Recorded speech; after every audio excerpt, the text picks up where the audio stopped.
حضرت براق بن عازب رضی اللہ تعالیٰ عنہ سے روایت ہے کہ یمن کے ایک شخص نے اپنے غلام کو اپنے لڑکے کے ساتھ کوفہ بھیجا۔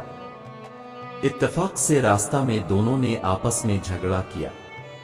لڑکے نے غلام کو مارا اور غلام نے اسے گالیاں دی۔ کوفہ پہنچ کر غلام نے دعویٰ کیا کہ یہ لڑکا میرا غلام ہے اور اسے بیچنا چاہا، تو لڑکے نے کہا یہ جھوٹ بول رہا ہے، اصل میں یہ میرا غلام ہے۔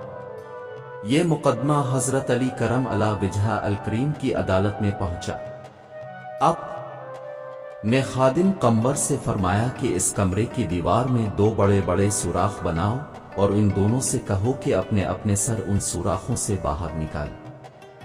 جب یہ سب ہو گیا تو آپ نے فرمایا اے قمبر، رسول اللہ صلی اللہ علیہ وسلم کی تلوار لا۔ جب حضرت قمبر تلوار لے آئے تو آپ نے فرمایا فوراً غلام کا سر کاٹ لو۔ اتنا سنتے ہی غلام نے فوراً اپنا سر اندر کھینچ لیا اور دوسرا نوجوان اپنی حالت پر قائم رہا۔ اس طرح اب کے اجلاس میں بغیر کسی گواہ و شہادت کے فیصلہ ہو گیا کہ آقا کون ہے اور غلام کون۔ اپنے غلام کو سزا دی اور اسے یمن بھیج دیا۔